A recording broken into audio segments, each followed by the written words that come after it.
and welcome to another episode of Do Go On. My name is Dave Warnicky, and as always, I'm here with Matt Stewart and Jess Perkins. Hello. Hello. Oh. Wow. Difference in energy there. Difference in timbre? Which one is it? I don't know. I don't know, Dave. You've started with a real curly one there.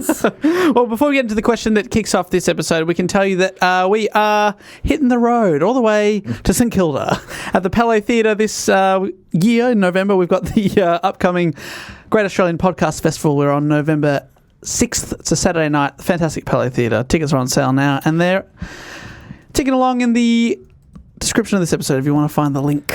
Quick fun fact about St Kilda. The team who was originally based there and still called St Kilda, the Saints, they won their one and only VFL-AFL premiership in 1966. Wow. Another fun fact is I'm going to be taping a live stand-up comedy show at the Stupid Old Studios on July the 29th, and I would love you, listener, to be there. If you're in Melbourne or you can get to Melbourne, it'd be so cool to have you there. Tickets via mattstewartcomedy.com. There's two sessions, 6:30 and 8:30. Don't know if there's tickets left for the 6:30 one, but definitely 8:30. There's still tickets available. Why not come to both if there are tickets still available to the first one? Why not? There's And 8:30, is that the adults only session? That's the adults. That's the one where I have my pants down. But Same jokes, just pants down. yeah. And yeah, well, I mean, we film from the waist up, so only people in the room know. Oh, that's an in-room exclusive. Yeah. I'm also going to be in Adelaide on the 15th of July at the Rhino Room. Tickets for that also at mattstewartcomedy.com. Anyway, Dave, enough of that. Let's get on with the show. How does it work again? Well, basically, Matt, we take it in turns to report on a topic often suggested by a listener. And for the 299th time this week, it is Jess Perkins' turn to give us a report. Matt and I have no idea what she's going to talk about. And to get us onto that topic, she's now going to ask us a question. My question is, which war occurred over a 20-year period between 1872 and 1892? Oh, the 20 Years' War. It was not that's the a good 20 guess. Years' War. One of the Boer Wars. Not a Boer War. What was that? It's post-Crimean, this one. Yeah, it is because I remember that Robert O'Hara Burke, tried to get over in time for the Crimean War in the 1870s or something, and he missed it. He misses everything, that guy. Yeah. Imagine missing a war. No, I was here for the war. Shattered. Okay, so post-Crimean, pre-World War One. Pre-Boer. Think about it The pre-Boer War. Is it the pre-Boer War? It's sure. Think about it less as a military battle. Oh. And think about it, a little clue is think about things that are inside our bodies. Oh, I think I've seen this one in the hat before. Okay, it's the large intestine war. It is not the largest. Is it the Boner War? It is the Bone Wars. Oh, I said bone, but I also said Do I get the point for that? No. No, you said Boner War and you were incorrect. That's the price of comedy. It is. And Dave, if your boner is inside you, I think it's good. I mean, Well, that's what I tell people. The rest of it's inside me.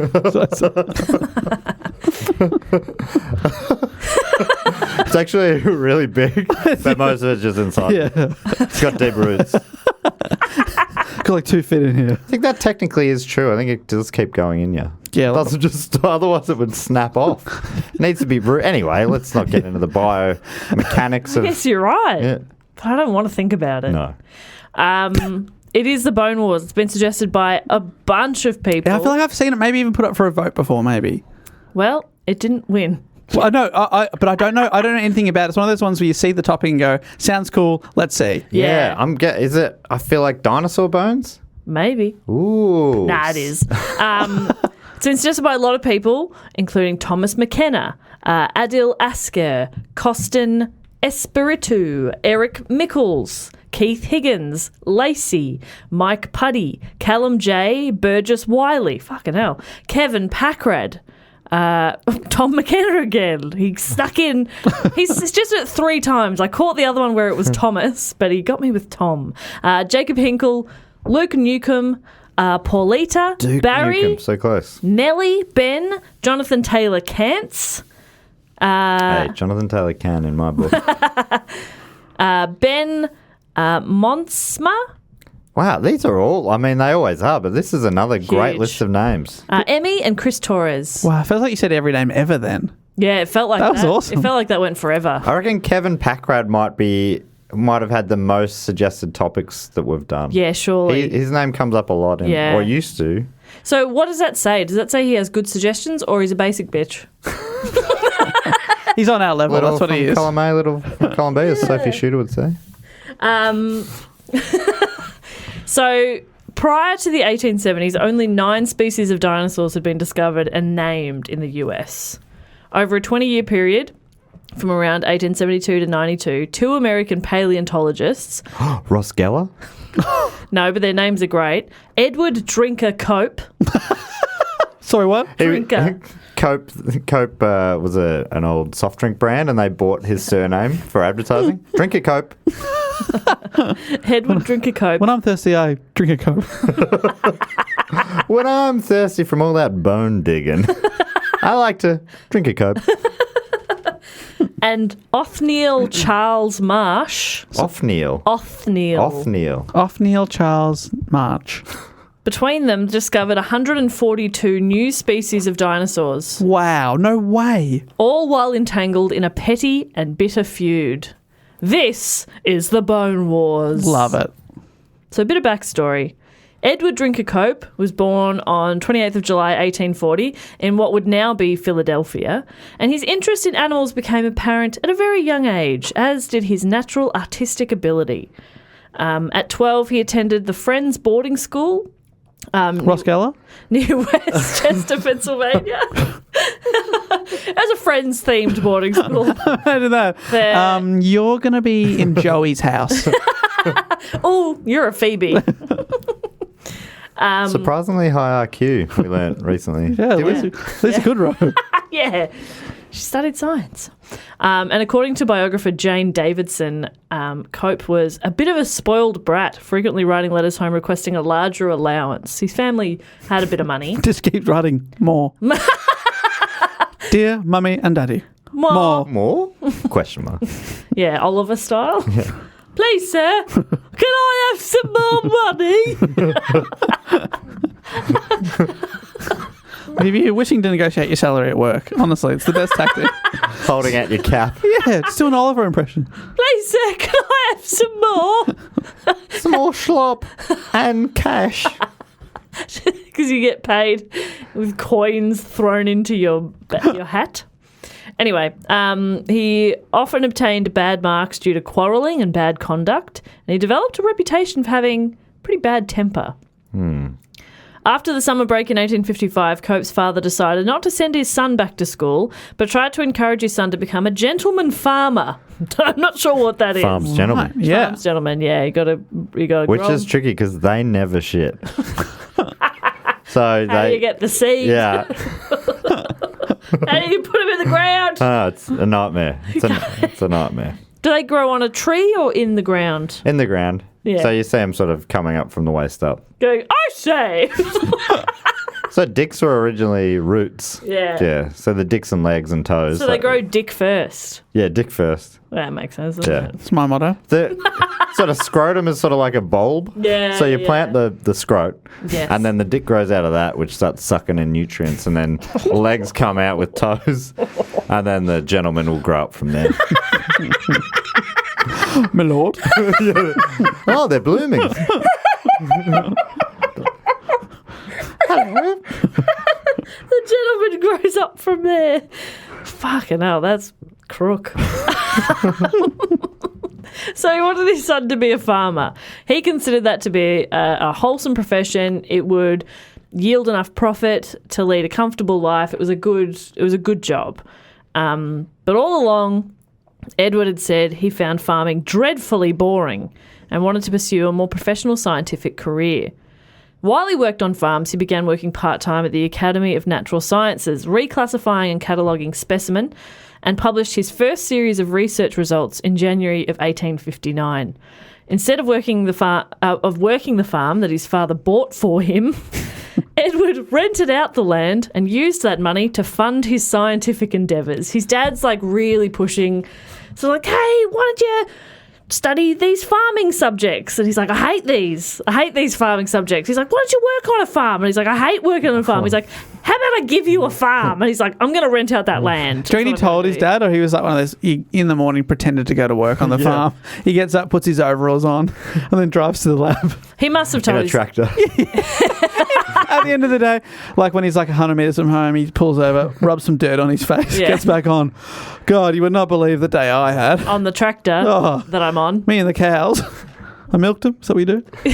I looked at him. Milked a chicken. I brushed him. I think he did tell his dad, because eventually his dad just gave in and paid for his university classes.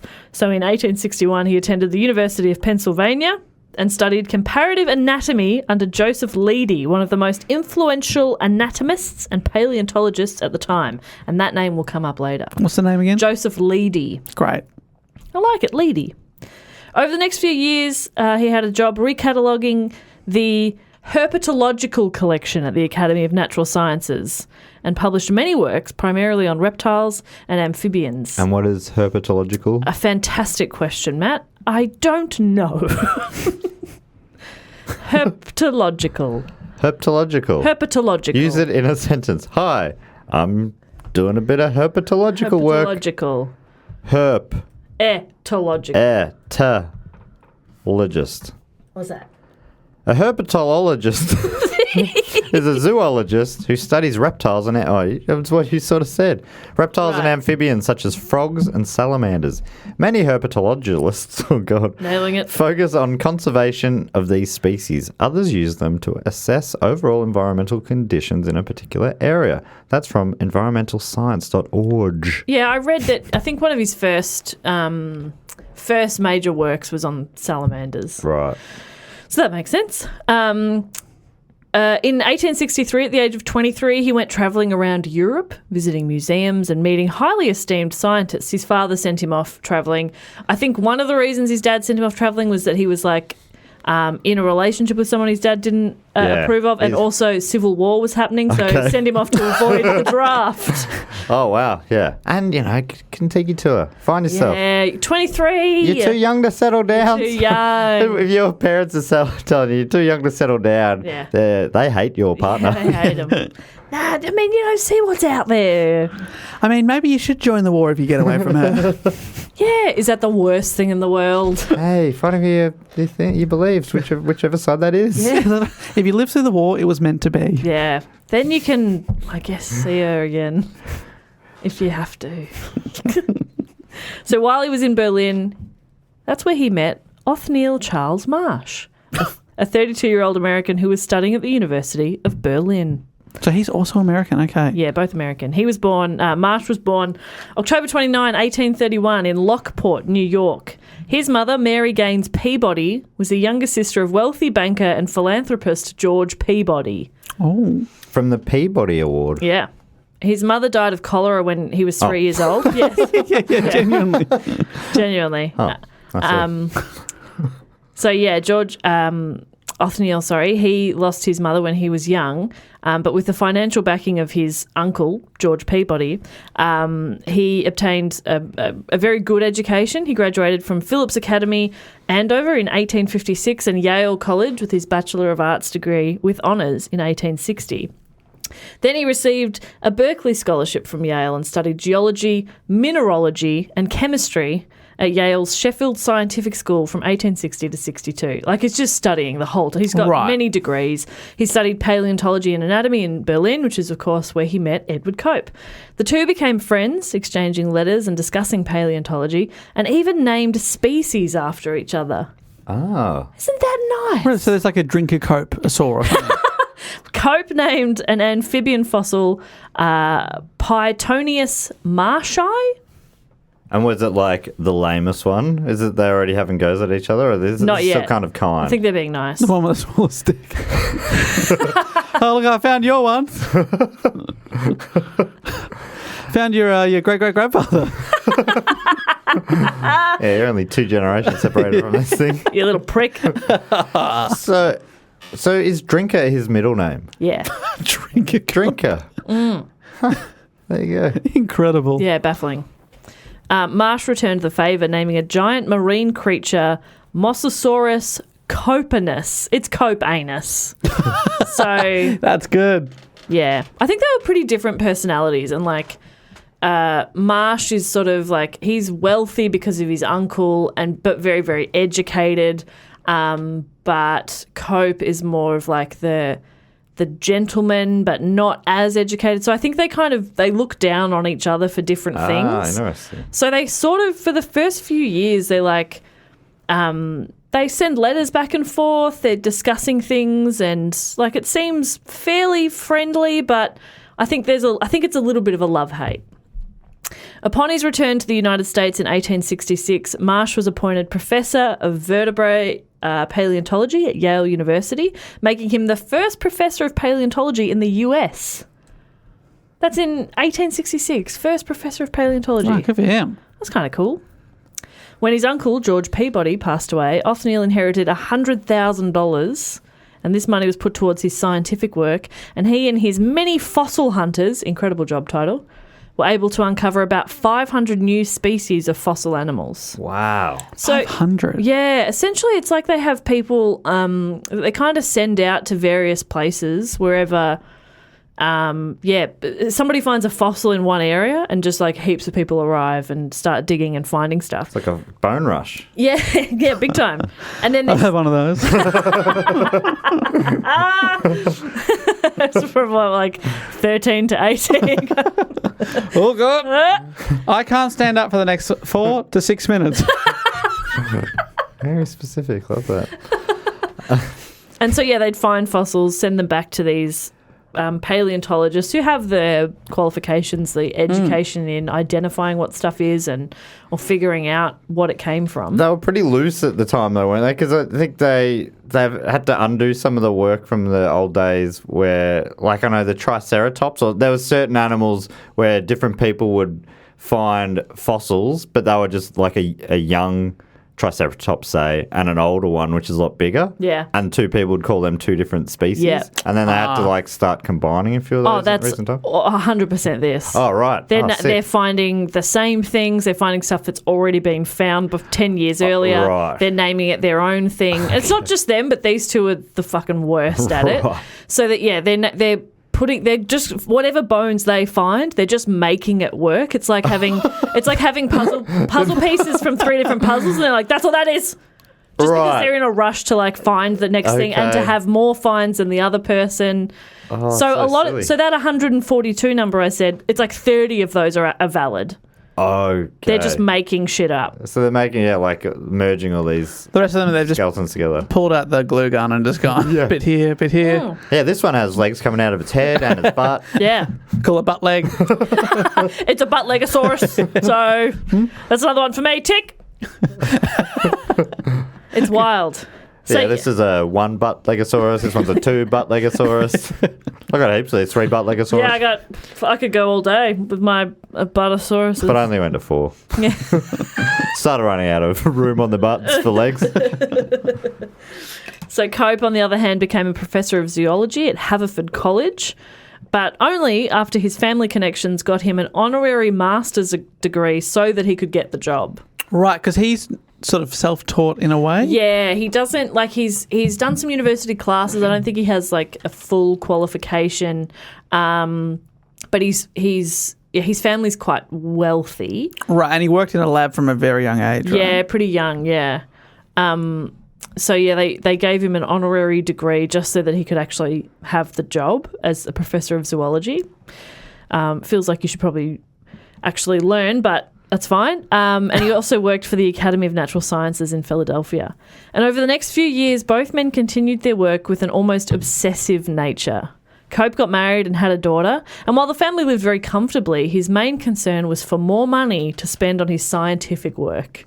And when I say comfortably, they had like a nice house with servants, and like they had staff, and they were fine. They were they were well off. It's a funny addiction. I need more cash. Support my habit. Yeah. What's your habit? Science. Yeah. Need another hit. Oh, God. Gotta find more fossils. Gotta find them fossils. You never get the thriller that you get for the first Yeah. discovery. Chasing the dragon. Well, I'm literally trying to find a dragon's fossil. Have you seen one? I'll pay good money for it. Don't give it to Marsh. There's a lot of that too. The 1870s were the golden years of Cope's career, marked by his most prominent discoveries and rapid flow of publications. In the period of 1 year, from 1879 to 1880, Cope published 76 papers based on his travels through New Mexico and Colorado and on the findings of his collectors in Texas, Kansas, Oregon, Colorado, Wyoming, and Utah. So he's got people spread out. Right, and he's 76 papers in like a year or two. In a year. 76 papers. How is he doing that? Do you think any of them are good? Oh, yeah. Do you think they're thought out? I reckon they're great. Yeah, they're pretty sick. You're right. They're great. He was churning out so much work that many errors occurred, and several of his scientific names were later cancelled or withdrawn. Sort of what we were talking about before. Like he's just sort of, I don't know, it feels like he's rushing into stuff really quickly just to like churn the work out, just to be prolific for prolific's sake. Yeah, he's a quantity over quality kind of guy. Yeah. Perfect. So he's churning a lot out, and he's not always the most accurate. But Marsh, on the other hand, wrote far less than Cope, but to a much wider audience, often appearing in the popular American Journal of Science, which led to his reputation growing much faster. Oh, interesting. So he's quality. Right, Yeah. and that's working. Interesting. So interesting, isn't it? Yeah. That's how that works. We should try quality sometime. Nah. Now, back to fart jokes. On one occasion... That's funny. That is funny. That is funny. That's a good one. That's funny. On one occasion, the two scientists had gone on a fossil collecting expedition together to Cope's Milestone Pit in New Jersey. So Cope takes Marsh to like one of his sites. He's like, come on down, we'll go dig for fossils together. It'll be real cute. At the end of the expedition, like it was all amicable, but Marsh secretly bribed the pit operators to send any future fossils to him and not to Cope. That's poor form. Oh, no. That's poor form You from dog. Marsh. That's a real dog effort. He invited him to his pit. Yeah. If you're a guest in someone's pit, you don't behave that way. Yeah. How do you behave? Well, in a much more gentlemanly way. Yeah. Firstly, you don't shit. That's Never shit in the obviously- pit. Never shit in the pit. Never shit in the pit. Secondly, you just don't steal fossils. That's almost a blanket rule for me. Never steal fossils. Really? But is the shit in the pit always a blanket rule? Fossils are often shit, aren't There they? you go. So, rule applies to both. Whoa. Yeah. Today's shit, tomorrow's fossil. Huh? That's what I say every time I flush. One man shits, another man's fossil. Huh? That'd be a diamond one day. If I understand science. I think Congratulations. Yeah, I believe that's how it works. So this obviously didn't go down very well. The two begin to attack each other in papers they publish, and their already rocky relationship only deteriorated further. In 1867, bones were found in Fort Wallace, Kansas, which Cope examined over a few years, naming it Elasmosaurus platyurus. I don't know. It was a big deal. Elasmosaurus was the first major fossil discovery in Kansas and the largest there from there at the time. And it marked the beginning of a fossil collecting rush that sent thousands of fossils from Kansas to prominent museums on the American East Coast. So it was a big deal that they'd found this big dinosaur. It was like a big aquatic plesiosaur. It had flippers, 4 flippers and a really long neck. How many butt legs? It had 4 butt flippers. Whoa. Yeah. That would be a fast swimmer.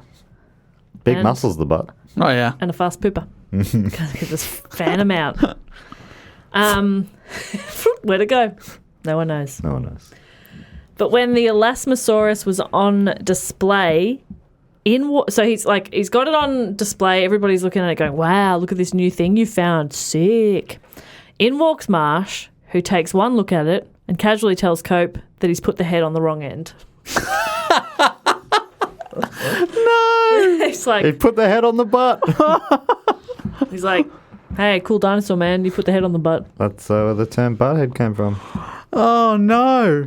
Cope, the one with the temper, cracks it, and the two are arguing for some time, and then they decide to get Joseph Leidy, Cope's mentor, to come and examine the bones and decide once and for all who is correct. Once and for all, where's the butt and where's the head? So Leidy comes down, picks up the head of the fossil, puts it at the other end. Oh, he Marsh fucked was it. right. Leidy also concluded that Elasmosaurus was identical to Discosaurus, a plesiosaur he had named in 1851. So it was the same as something that already existed. Disco saw. Discosaurus. That's awesome. That's pretty How fun. good is that? Cope was... What? Sorry, I'm just imagining myself in a silent disco. Sandstorm's playing. Sick. And that's just you every now and then singing along. You rightfully called me out on it. Appreciate it. No, so I really, otherwise, if you don't have checks and balances, Yeah, that's right. you get away with anything. Every now and then I'm in a silent disco and then I wake up and I'm back in reality. Oh, how long have you been there? But you wake up and you've still got those fluoro sticks Yes. threaded between your Glow fingers. sticks. How'd they get glow sticks? Yeah. How'd they get there? You've still got pingers in your pockets? Yeah. Look at that. What's going on? What's going on? Where am I? Am I a Discosaurus? Is my butt in my head? Is my head in my butt? You put it the wrong end. That's Yeah. so Yeah, I feel like I'm retiring that day. Look, I had to go. It's all over. Yeah, you've argued with the other guy for hours about it. You brought in the expert. You are basically putting your entire career on whether he's going to move the head or not. And as soon as he does, you go, thanks very much, I'm out. And it's funny that he didn't say it. Nah, it's the wrong end. He went over, he picked up the head, and he put it at the other end. So just to make it really slow and painful as well. Yeah. Oh, he's picking it up. Is he going to just readjust the... No, he's walking over to the other end. Ooh, is he going to... This is the fake out? There's a polite crowd in there, and he puts it down. Oh. Someone commented, Lee picks up the head, Picks up the head. examines it. Examines it. He's dusted it off. He's taking a few strides to the other end of the torso. Oh, he's putting it down. He is putting it down on the neck. That is The neck is where the head belongs in the end, That is a game set match. not on the butt. Fantastic. Probably, I think. Fantastic bone work there. I've never seen a credit play. Fantastic bone work. That's why he is the best. He's the bone master. We've always said that. We've always said that about Joseph Leidy, the bone master general. Another fantastic play. So Cope is absolutely mortified, mainly because he had already published a paper on the fossil with the error at the American Philosophical Society. So He he's published a paper. The paper has the head on the butt and Yeah. it's called the wrong thing. Yes. So he tries. I'm picturing it like fully drawn. You know, they'll use CGI or whatever to show what the dinosaurs might have looked like. And it's clearly a butt with a head coming out of it. Magnificent beast. I don't know how he didn't see it. It ate where it shit and shit where it ate. It was efficient. They were much more efficient than us back then. Yeah, I call it devolution. We have devolved. So he tries to buy back all the copies of his paper, which is awful, but he couldn't get them all back. Can you guess who maybe had a copy and wasn't willing to give it up? No. Dog. What a dog. He invited him to his pit. Yeah, Marsh has it. So does Leidy. Leidy, I read. I didn't write it down in the end, but Cope kind of tried to cover it up. Like he didn't admit that he was wrong. He just tried to get all those papers back and then just republish the correct way. Yeah. So Leidy kind of called him out on it. Yeah, because he'd already found that. Yeah, fossil. and he I think that he was more incensed that you haven't just admitted you were wrong. It's okay to be wrong. Right. You just haven't admitted that you were incorrect. He wanted to teach him a lesson. Yeah. He was like a mentor to him, so makes sense. So Cope and Marsh, they're done now. Any chance of being amicable is over. You know, like you teach a dog, I don't know if they still do this, by putting the dog's face in their in their mess. Yeah. How much easier would that have been for these dinosaurs? And it seems like they probably enjoyed it. Yeah, that's right. So, yeah, it would be easy to just sort of tip them over slightly. You don't shit where you eat. Well, They hard do. for these dinosaurs. Don't eat when you shit. It's like, it probably doesn't matter which order that is in. They always found that expression pretty offensive. Well, be nice if I didn't have to. So, yeah, they're done. There's no chance of them rekindling any kind of friendship. And from now on, they are just openly hostile towards one another.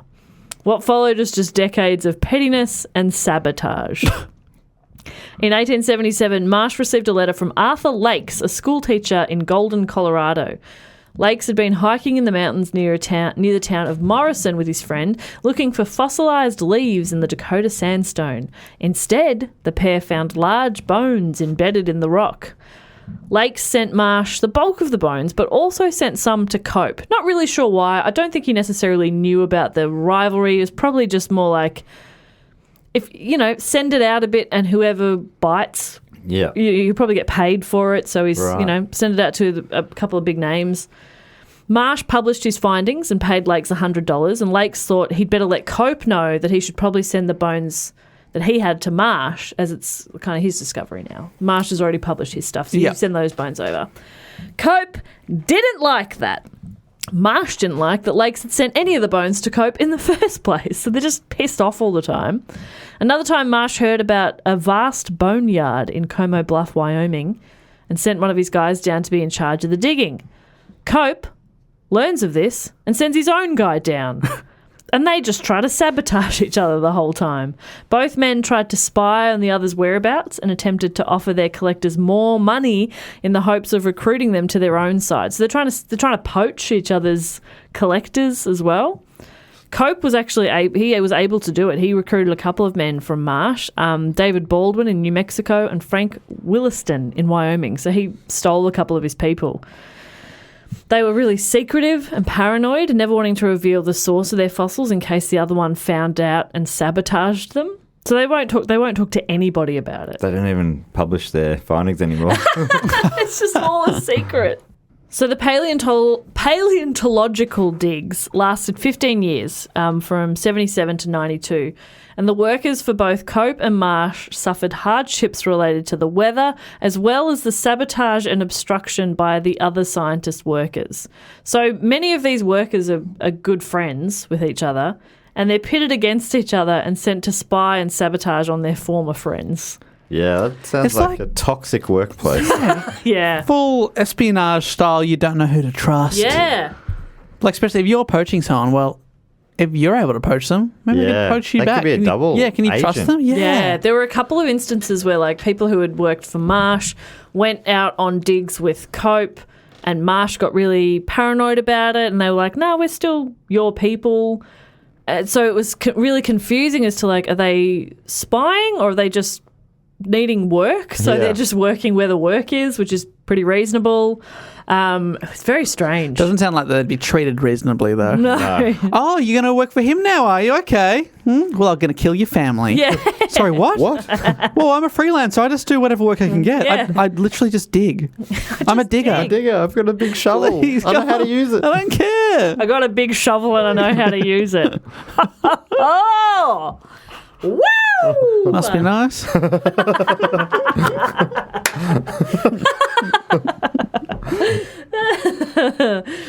The two men, Cope and Marsh, were so protective of their digging sites that they would often destroy smaller or damaged fossils to prevent them from falling into their rivals' hands. They're destroying fossils? Yes. If it's small or damaged, blow it up. Oh my God! This is something they started out with the love of the foss. Yeah, they love the foss. Now they're blowing up those Just so fossils. that the other one doesn't get it. But it's like, if it's worth them getting, Why don't you just hold on to it? Yeah, that doesn't make any sense. No, it's stupid. Really, it's got a bit of the feel of that biblical story where the king goes, "Which of you, if you both want this baby, well, I'm going to cut it in half. You can each have half." Or even the Seinfeld episode where they say, "If you both want this bike, I'll cut it in half." And then I think Kramer goes, "No, I'd prefer Elaine to have it than to cut it." And Newman's like, if I'm remembering this right, Kramer, you've shown that you love this bike the most. You can keep the bike. It's a great way to test people. Yeah. I think that one. They would also... So, yeah, they'd blow up or they'd destroy smaller fossils. Sometimes they would just fill in their excavation sites with dirt and rocks, again, to make it harder for somebody else to come along and dig there. So it sounds like, based on that story, the Kramer and the bike, neither of them deserve these fossils. Absolutely. They're both willing to blow them up Yeah. and sabotage. It's strange. Yeah. They used to have their eyes on the prize, and now it's all about jealousy and stuff. It's sad to see. It is so sad. On one occasion, which I thought was something that was maybe a bit exaggerated for the episode of Drunk History I watched on this, but it seems it's true. I'm glad you did some deep research. I was like, And then Cope started drinking like 6 shots of bourbon. And then Cope said, anyway, you shut up. No, but it seems that it is true. The rival teams one time fought each other by throwing stones. They just had a stone fight. And then they Like in accidentally two threw separate fossils. like pits quite close to each other, just throwing rocks at each other. Oh, they like invented trench warfare. It's so stupid. And it wasn't just dig sites that they would try to sabotage. They also tried their best to ruin each other's professional credibility. But it's like, okay, well, you're sabotaging the sites. You're kind of already doing that. Cope's habit of churning out half-baked papers gave Marsh plenty of opportunity to point out errors and publicly criticise Cope. He'd just be like, wrong, no, poor Cope. How was he dealing with it all? He turned into a real drinker.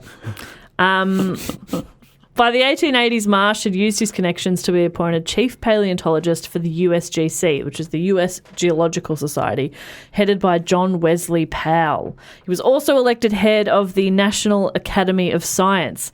And with this... And which end did they put the head? With his new power and federal funds at his disposal, Marsh began cutting Cope off from government funding. He succeeded in... Denied. Absolutely. So Cope's influence was dwindling, as was his family fortune. So he invested in silver mines, which were profitable for a couple of years, but the mines stopped producing, and by 1886 he had to give up his now worthless stock. So he's kind of lost everything. Oh. He's got no money. But it gets worse. Oh, no. Oh, cool. He's lost everything, but it gets worse. It gets worse, but it gets better. Okay. It's a bit of a roller coaster for both of them over the next few years. So Marsh got a law passed that said all fossils collected with the help of government funding now belong to the Smithsonian. This was an outrage to Cope, who had used his own money while working as a volunteer. Marsh had included a clause saying this included scientists who had accompanied government expeditions at their own expense. So he's essentially just saying anything Cope has is ours now, mine. Anything you have, mine. Give it to me. So it wasn't even subtle. It was so obvious. And that was like a law that was enacted that worked on the pass, like grandfathered or whatever they say. That's stiff. Yeah. But I mean, also fair enough. I always think you're digging stuff out of the ground. That should be everybody's stuff. Yeah, okay. Give it to me. I want that too. I want it. Give me that gentleman. Yeah, that freshly dug up gentleman. We should all have a go. Like, I get the dinosaur bones on Monday. Matt gets it Tuesday, Jess Wednesday. Just cycles through. What about Saturday? Yeah. What about Sunday? Yeah. What about Sunday? Simpsons reference there, Jess? You get that one? No, I don't get that one. That was like when they bought issue 1 of Radioactive Man. Oh, yeah. Oh, yes. Millhouse. Yeah. Homer, can you check on the boys? They're fine. They're just tearing each other apart. What about Sundays? So this starts a whole new war because Cope had something that Marsh didn't realise he had. A little something up his sleeve. What's he got? Cope had kept an elaborate journal of mistakes and misdeeds that both Marsh and Powell had committed over the years. Oh, I love it. He had evidence. From scientific errors to publishing mistakes, he had them all written down in his little journal. Oh, a little black book. Shit list. Yeah. He took this journal to the New York Herald, and the first article ran on January 12th, 1890. Apparently riddled with mistakes, spelling errors. The journalist, not the best, but it put the info out there. Kind of. It would become a series of newspaper debates between Marsh, Powell, and Cope. Why didn't the newspaper do a spell check? A fantastic question, Matt. A fantastic question. Cope attacked Marsh for plagiarism and financial mismanagement and attacked Powell for his geological classification errors and misspending of the government-allocated funds. They had like a bit of a rebuttal, but no investigation occurred into Powell's alleged misallocation of funds. But the bad press did put pressure on Powell to remove Marsh from his position. So I guess Cope kind of got his way because he got Marsh booted. Oh, wow. So Marsh loses his position of power and Cope begins to slowly get back on his feet. After Joseph Leidy died, Cope took over his position as Professor of Zoology at the University of Pennsylvania, and the wage from that proved to be enough for the family to move back into their home that they'd had to vacate a couple of years earlier. They sort of lost their home and then got it back. Did you find yourself siding with one of the guys in the reading? I think you do side a little more with Cope. But he's not great either. Right. Like they're both, and I think, I hope I included it somewhere in here, but somebody talking about them in reflection later, it was like they both did a lot more damage by like blowing shit up and destroying things just out of pettiness. Takes a long time to build a fossil and then to blow it up. It's like, well, that's freaking hell. Yeah. Great. Come on. You know how long it took me to get that? Oh, come on, boys. That's millions of years, right? Yeah. Millions of years? Am I saying that right? It's like ages. Jeez. Yeah. Cope sold his collection to the American Museum of Natural History in 1895. I don't know exactly what happened when Marsh had that rule of like everything you've collected, send to us. It seems like obviously that didn't really happen because Cope still had quite a massive collection, which he sold. Because like, send it all in. He had about 10,000 American fossils of mammals. 10,000 American fossils. You said that fun. Sorry. You said it in a fun way. He had 10,000 American fossils. That sounds like a lot. 10,000? Yeah, it's heaps. It sold for $32,000. I don't have 10,000 anything. Dollars? Carried the two. No. Maybe if I sold that, borrowed if I from get, maybe Dad. I might have to liquefy some assets. So you're getting $3 a pop for these things. Yeah, it's not great, is it? It was lower than his asking price of $50,000. He sold 3 other collections for $29,000. But even though he had quite a lot of stuff, like he had a collection of more than 13,000 specimens, his fossil hoard was still much smaller than Marsh's collection, valued at over $1 million. Whoa. Because If Marsh they're just had... worth $3 each, that's shitload. That's like more 2 million plus. Marsh just had a lot more money, like fairly consistently through his life, it seemed. They both, at different stages, like lost everything. Right. Because they just kept spending so much on this. It does seem like a thing that happens with people who are addicted to, like being the best at something or especially in business, that they'll lose their fortune a couple of times. Guess it's, bound to happen, and then they'll risk it all again and build it up. It's wild. Yeah.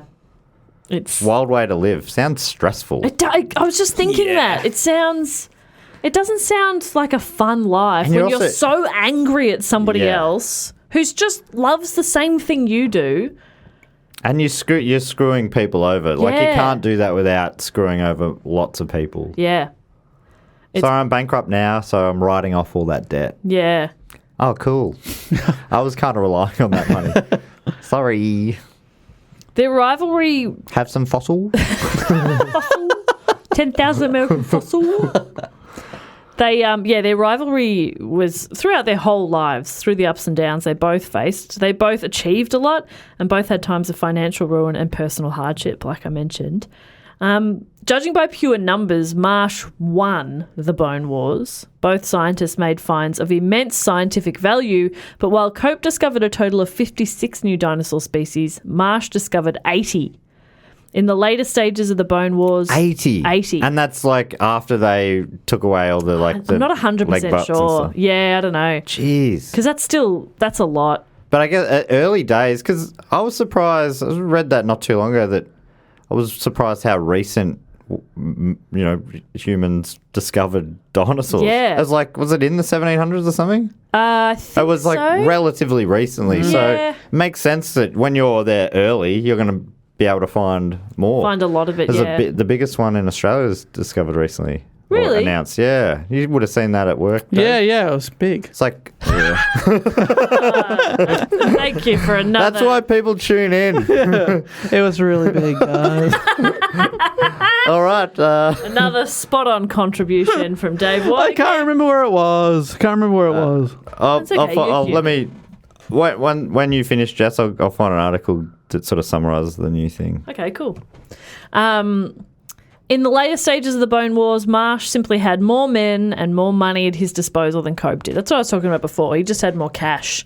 Cope also had a much broader set of paleontological interests. Marsh was he was more interested in reptiles and mammals. Cope was kind of interested in everything. So I think they were looking for different things. But anyway, from Wikipedia, this is a really good thing that kind of sums them up a little bit. Wikipedia.org? .org, yes. It's a new website that I'm really fond of. Wow. Despite their advances, the Bone Wars also had a negative effect not only on the two scientists, but also on their peers and the entire field. The public animosity between Cope and Marsh harmed the reputation of American paleontology in Europe for decades. Wow. Gave them all a bad name. Furthermore, the reported use of dynamite and sabotage by employees of both men may have destroyed or buried hundreds of potentially critical fossil remains. How stupid! Is there a difference between dynamite and dynamite? Dynamite. Joseph Leidy abandoned his more methodical... So selfish. I know. Joseph Leidy abandoned his more methodical excavations in the West, finding he could not keep up with Cope and Marsh's reckless searching for bones. So they sort of deterred other people. In their haste to outdo each other, Cope and Marsh haphazardly assembled the bones of their own discoveries. Their descriptions of new species, based on their reconstructions, led to confusion and misconceptions that lasted for decades after their deaths. Oh, gosh. So, yeah, they just kind of go, well, I've got this, this, and this. That must be all together. And it's like, nah, they could be different things that you've found. That's funny. It's a bit odd. Cope suffered ill health in his final years, dying in April of 1897 at the age of 56. Cope insisted, through his will, that no graveside service or burial be held. He donated his body to science. He issued a final challenge to Marsh at his death. What's the fun? He had his skull donated to science so his brain Put it could on be your butt. measured, Oh, yeah. hoping his brain would be larger than Marsh's. That At the is... time, brain size was thought to be the true measurement of intelligence. That's so funny. That is the worst example of a pissing contest I've ever heard Right? of. Who's got the bigger brain? And neither dead. of them ever know. Yeah. The younger one dies first and says, well, measure my brain, Marsh, we'll see. And Marsh is like, nah, fuck that. Yeah. And Marsh died a couple of years later and they never measured. So it was all pointless.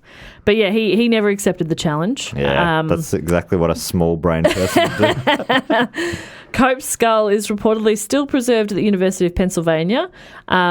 His ashes were placed at the Institute with those of Joseph Leidy, while his bones were extracted and kept in a locked drawer to be studied by anatomy students. So he donated his body to the university to be studied. And his ashes, rather than being buried with his family, was buried with his professor. Yes. Okay. Yeah, that makes sense. It's a normal professor-student relationship. Beautiful. Obviously, all your uni tutors, I'm sure you'll be buried alongside them one day. Yeah, obviously. I can't name a single uni tutor I had. Yeah, neither. No. No. I can picture like one face. Yeah. Jeez, that's bad. That's bad, isn't it? Obviously, mine were centuries ago. Yeah, true. It was- You're also mostly now locked in boxes around the countries. Their bones. So yeah, Marsh died in 1899, a couple of years after Cope, at the age of 67. Finally ending their feud. We'll never know who had the bigger brain. But that is the story of the Bone Wars. I tried to focus on like the dumb stuff they did and kind of why. There's more information that goes into a lot more detail about some stuff, but honestly, it was really hard to follow because I'm not a paleontologist, and I figure you, the listener, are not a paleontologist. We should have got David Schwimmer on this episode. Yes. We should have, damn it. I feel like a fool. Hey, great report, Jess. I've heard the term the Bone Wars before, but I never knew what it was about. So Yeah, it was me either. Great to hear. I had seen it in the hat, but never really looked into it, but it's a bit of fun. I think I definitely pictured it to be more of like a traditional battle. Yes. But this is maybe more fun. So here's an article from BBC.com. It says, scientists say new dinosaur species in Australia Scientists say new dinosaur species is largest found in Australia. Scientists in Australia have classified a new species of dinosaurs discovered in 2007 as the largest ever found on the continent. It shows how long it takes from finding to like getting it all together. But back in the day, it sounds like he discovered something, then 11 hours later, something was published about it. I imagine rules were probably written up because of the way they behaved. Yeah. The Titan Cuperensis, or the southern titan, is among the 15 largest dinosaurs found worldwide. Experts said that the titanosaur would have been up to 6.5 metres or 21 feet tall and 30 metres long. Whoa. As long as a basketball court.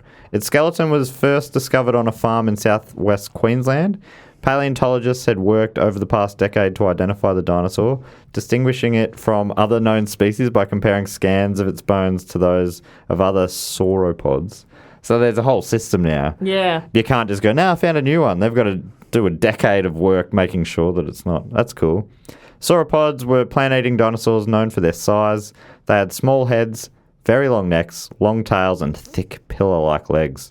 These dinosaurs roamed the continent during the Cretaceous period, about 92 to 96 million years ago. Wow. The team of researchers had nicknamed the dinosaur Cooper while working on it after the nearby Cooper Creek where it was found. Cooper Creek? Is that from Burke Wills? I think it was. Maybe. Yeah. Had they missed this? The biggest dinosaur? Fucking hell, guys. They honestly couldn't find anything. The dig tree was probably like just next to it. Yeah. Dig here. Dig here. No, dig here. Have you seen it? Does that article have an animation of what they think the dinosaurs look like? Yeah, it looks sick. How thick is that neck? Well, It's cute.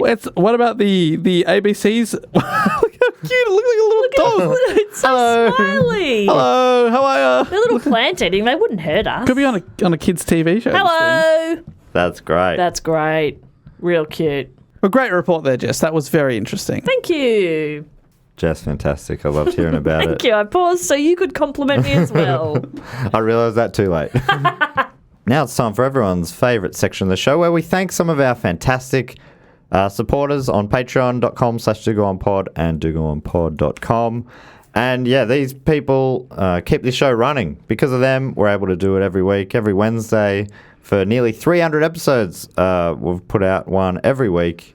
And that's with thanks to these fantastic supporters. Honestly, without you, we can't keep it going. You keep the bloody lights on. And more importantly, the mic's on. Do these mics need power? Yeah, without you, it is just 300 weeks of two people yelling. Three people, I should say. We've just lost Jess. Yelling in a room.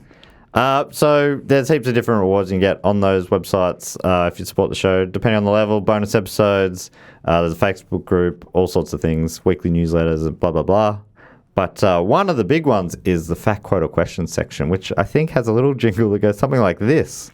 Fact, quote, or question, ding. He always remembers the ding. That was a very good Jess impersonation. Thank you. Jess has had to run off to fight her own bone war, so she may be back. We'll see. And The way this works is people send in a fact, a quote, or a question if they're subscribed on the Sydney Scheinberg Deluxe Memorial Edition level. Rest in peace. And you get to give us a fact, a quote, or a question. You also get to give yourself a title. I'll read them out for the first time on the show. Here we go. Julian Barnes, whose title is I'm Hungry, has given us a quote. And Julian's quote is... I'm hungry. Hi, hungry. Julian's quote is, "Hey guys, so looking forward to your upcoming live shows." Oh, when did he write this? He wrote this 6 years ago. in March. Okay, so this is okay. Well, I'm glad you looked forward to those. Hopefully you enjoyed them as well. The following is a quote from Terry Pratchett's book, Hatful of Sky, and it reminds me of how excited I am to get back out into the wide world soon. The quote is, "Why do you go away? So that you can come back. So that you can see the place you came from with new eyes and extra colours, and the people there see you differently too. Coming back to where you started is not the same as never leaving." Oh, that's really great. It's a lovely quote. It's very, very nice. Thank you so much for that. And hopefully you enjoyed those live shows. Yeah, hopefully you now see the world in a whole different way because with new colours. Because of our live shows. If you miss those live shows, they've already gone out in the podcast feed, but you can actually see the live shows at sospresents.com.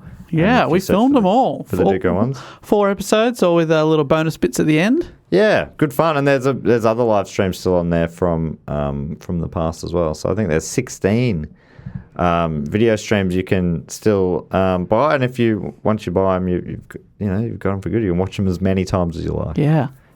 There'll be a link to that in the show notes if you're keen. Thank you, Julian. Next one comes from Nathan Damon from over in Perth. What a guy. What a guy. Nathan has given himself the title Logistics Manager in charge of transporting the pod to Perth. He's very keen to get us back over. And Nathan, we would love to get there. Yes, I'm hoping possibly before we get the podcast over there, I'm hoping that I'm going to get to do my festival show over there, talking to a venue over there at the moment. So hopefully I'll have something to tell you about that soon. Anyway, Nathan has given us a fact. Here is his fact. Do Go On hasn't appeared in Perth since the 3rd of November 2019. We want you back. Oh, and also, bring back Listen Now. Oh, and love you guys. Stay safe. Thank you so much, Nathan. Listen Now, the podcast I do with my cousin Sam about classic rock albums, has been on a pretty long-term hiatus. We had booked in a session to record a bunch of episodes, and I reckon a day later a lockdown was called. So You're just too worried to put the mods on again? Yeah. I said to Sam... By that I mean listen to another Smiths album. The mods. We've got the top 10 to come for, as voted by the listeners, best 80s rock albums. So we're keen to get into them. We're just nervous to book in another date because we're sure that it'll bring COVID back to Melbourne. But we should do that. And thanks for reminding us, Nathan. Next one comes from Paul McNally, who I always say... Rand. Rand McNally. Which is possibly why Paul has given himself the title of Not a Map. Paul has given us a fact as well. And here is Paul's fact. Okay. I've made the font bigger and it's made it harder to get around. All right, here we go. A group of crows is known as a murder. Crows are very intelligent, and if they find a dead crow from their group, they will analyse the remains in a group and to see what happened and look for any threats to the group. Example, cats, hawks, etc. Quite literally, a murder investigation. Possible follow-up title for Dave's next book, perhaps. Murder investigation. Yeah, what was the last one? 2 homicides, 1 victim.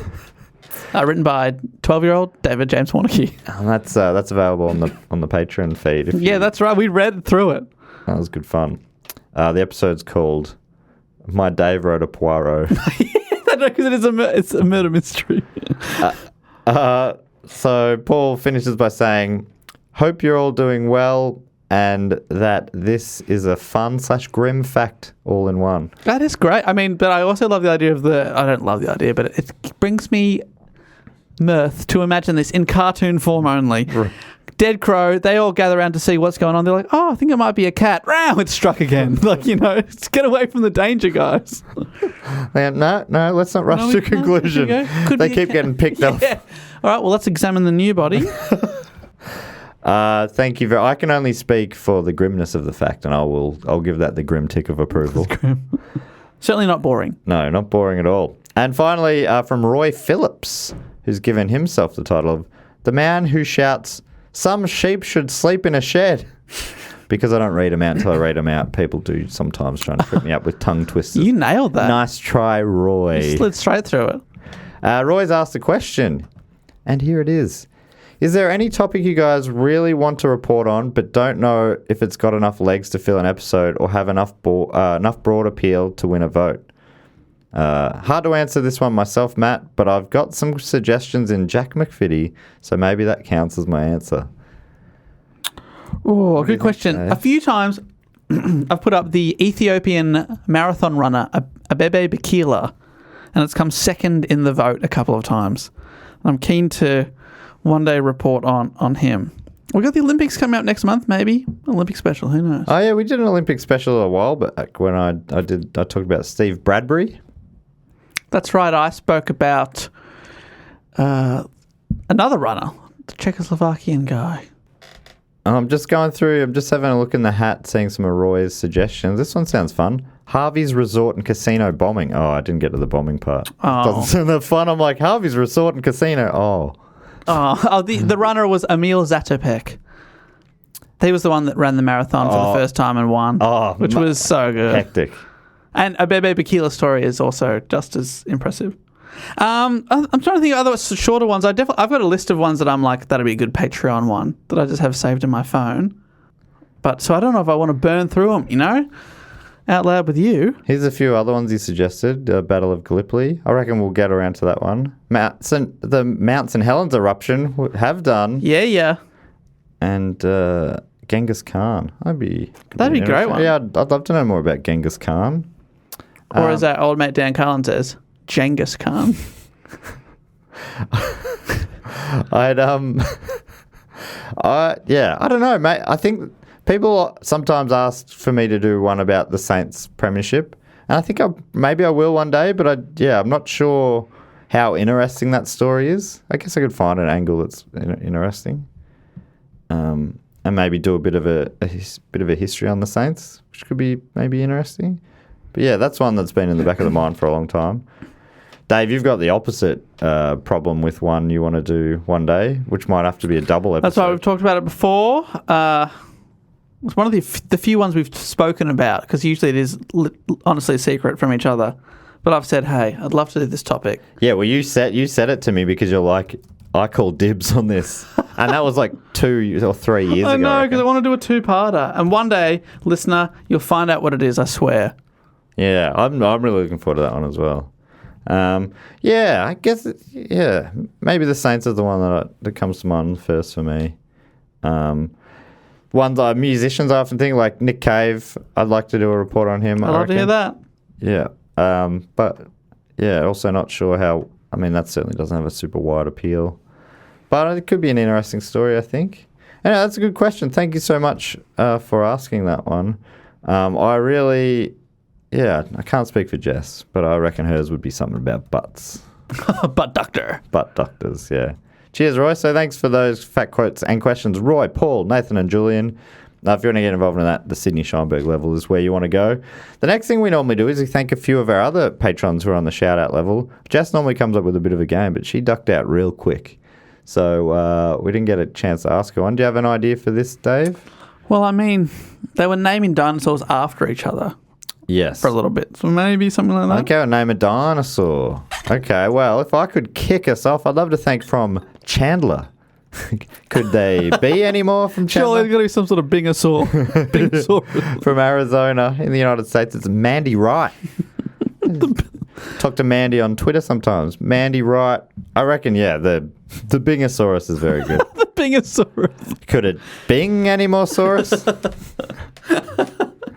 That's good fun, Mandy. I think you've got to appreciate that. Come on, Come on, Mandy. What we're working with Come here. on. Mandy sometimes corrects me on pronunciation.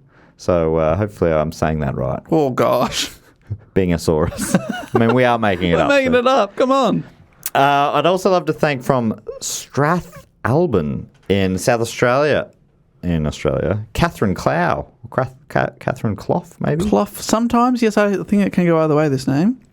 Or Clough, even. What about a lucky dinosaur called the four-leaf Clovisaurus.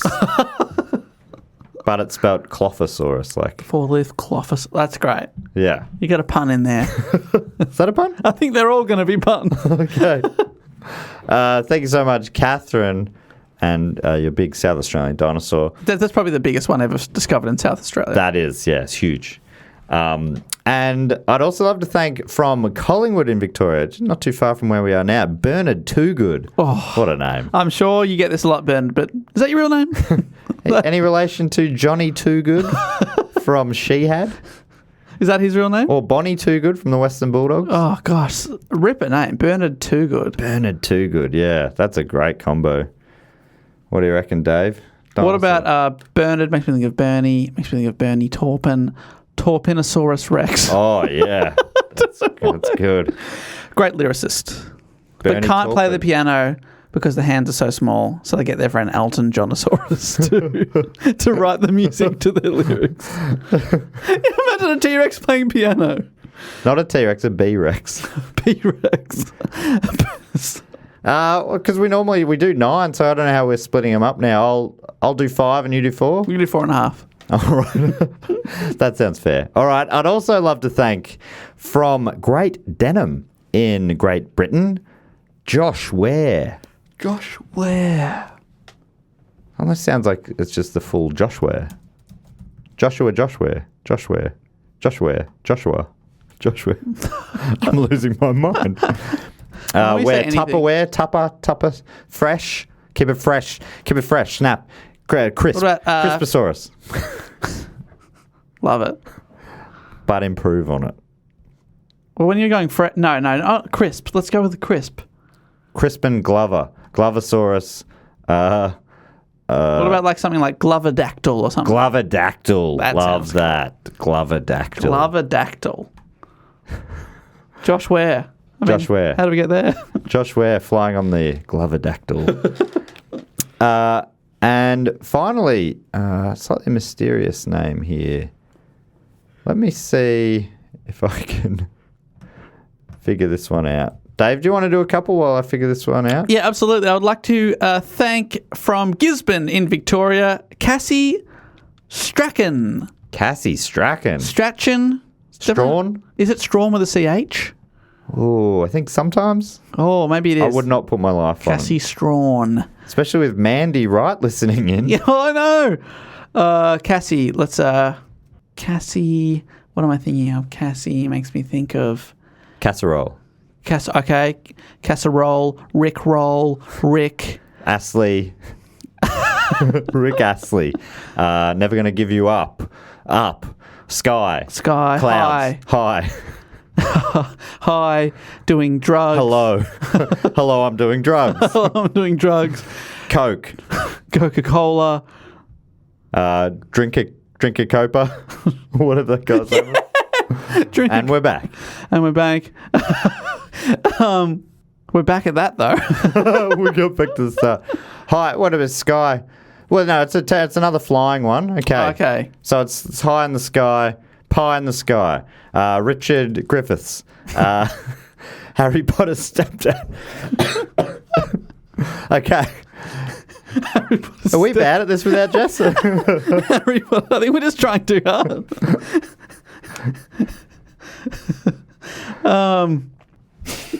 Hi, so it's a flying one. So pterodactyl, work off pterodactyl, Terry Toweling dactyl. The Terry Toweling dactyl. Cassie, do we get there? Thank you so much, Cassie. I've looked at this, seems to be the only name we have. And no address, but I would love to thank Faux bus driver. Faux bus driver. All one word. Faux bus driver. From an unknown location, Fortress of the Moles, presumably. I would like to say a quick shout out to our new mole overlords. Thank you so much. Well, one day we'll get all the fossils and then we'll just keep digging. Yeah. So, I mean, with a bus, that's, I mean, the size of a bus. What's a dinosaur as big as a bus? Most of them, probably. Yeah. What about we haven't had like a triceratops? Triceratops. But like, forget the tri. I'm thinking about what's the tri version of 6? Double triceratops? Double triceratops. Yeah. Uno, due, tre, quattro, cinque, sei. Triceratops. Triceratops. That's cool. Ceratops. Say ceratops. Ceratops. We're having fun. Phoebe Bus Driver, the Ceratops of the dinosaur. I would like to thank next up, also, presumably from the Fortress of the Mole. Do you know Phoebe Bus Driver? I would like to thank, we don't know where they're from, but it's Jen Wilson. Jen Wilson. That's a name you could set your watch to. I don't know what that means. Jen Wilson. Tennis balls. Bouncy. What's a bouncy one? Raptor. Okay, raptor. Rap. Hip-hopter. The hip-hopter's pretty good. The hip-hopter. Jen Wilson, the hip-hopter. Jen Wilson, the hip-hopter. Hey, take that, Jen. Hey, no bad answers here. I would like to also thank from Altona Meadows in Victoria, it's Daniel Armand. Armand, a little bit nutty. This guy. You get the feeling? Daniel Armand. Yes. It's a great name. Is it activated? That's the question. Oh, okay. Activated. It's superfood.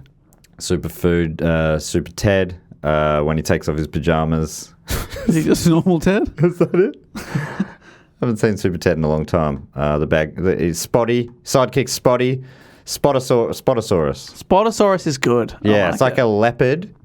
It's sort of a look. It's got leopard skin, but it looks like a diplodocus. Plotty. It's like a spotty plotty. Spotty plotty. We got there. Daniel Armand. Spotty plotty. Spotty plotty. And finally, I would like to thank from Wellington in Great Britain, it is Aaron Filler. Aaron Filler. All killer. No. Which one's kill? What's a killing one? Oh gosh, Velociraptors are always in the movies. They're the ones. Yeah, the winner raptor. That's right. That's like the unbeatable. The unbeatable raptor.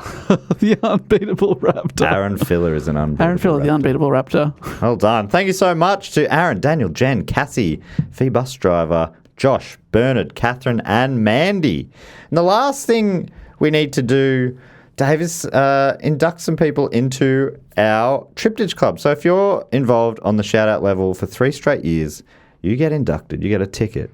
You're on the door for the Triptych Club, which exists in our hearts, but also in a physical location at the moment. Dave, where is it? It's always moving around.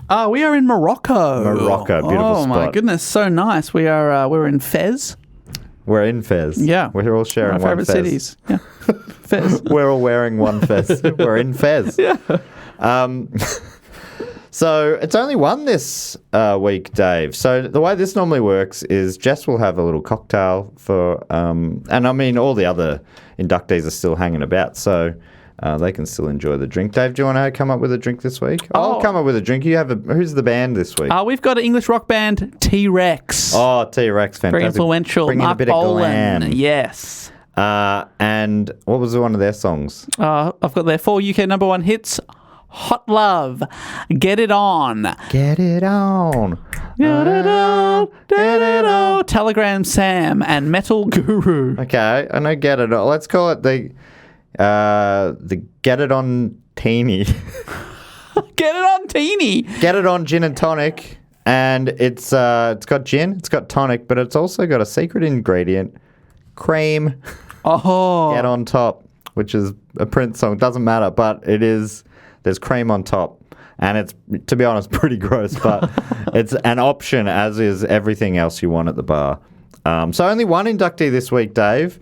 So how we normally do it is I'm standing there on the door. I've got the guest list. I'll shout out the name and location of our inductee. Dave, you'll hype them up. Hell yes. And then Jess normally hypes you up, because hyping up takes effort. So I want to lift you up as well. Thank you. But we really just want our inductees to come in feeling good. That's right. Yeah, it's like a red carpet / Hall of Fame induction. Yeah. Imagine that. Everyone who's already in stands around and welcomes you in as well. They're clapping. Sadly, that is...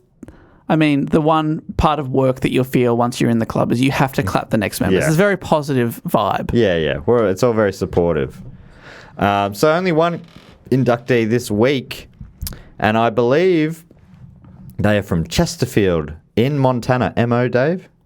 Montana? Double check that for you because I got one wrong recently. I said AL for Alaska and it was Alabama. So I apologise for that. I'm glad I checked because MO is Missouri. Oh, Missouri. Yeah, right, because that comes... So Montana's probably MT or MN. No, it would be MT because Minnesota would be M. And it does not matter. All right. So from Chesterfield in Missouri... Dave, what's that Simpsons quote you like about Missouri? That's the flag only has 49 stars. I'll be dead in the cold, cold ground before I recognize Missouri. From Chesterfield in Missouri in the United States, it's Benjamin Ogier or Ogier. Ogier? Ogier. Benjamin Ogier? More like Benjamin Oh yeah! Welcome in, Benny boy. Woo! Well done, Dave. You nailed it. Yes, thank you. Ooh. That brings us to the end of the episode. Welcome in, Ben.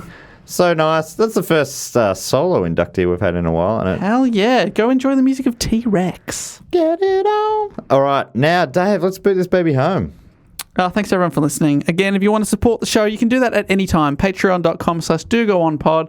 Over 100 bonus episodes for you to instantly unlock if you support the show. And at the same time, have a great time. Well, it's win-win. Win-win-win. Love a win-win-win. And you can get in contact with us anytime through our social medias at dogoonpod or dogoonpod@gmail.com. And our website, of course, dogoonpod.com. We've also got some merchandise. You want to buy a T-shirt for a loved one?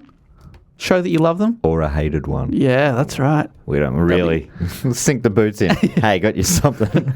Huh? Here's a podcast you don't know. Get them the wrong size. Yeah, that'll show them. Great. Hey, here's an extra large. Yeah, wear it to bed. I know you're only a large.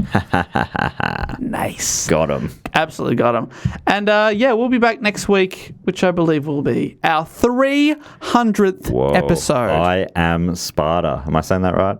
Yeah. Looking forward to sharing that. And after that, you know what? We're not even going to stop there. We're going to keep going. Whoa. 301, 302. You Can't get the stop, idea. won't stop.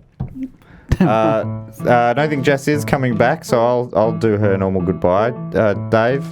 Team, I'll say thank you so much for listening, and until next week, goodbye! Laters. Bye!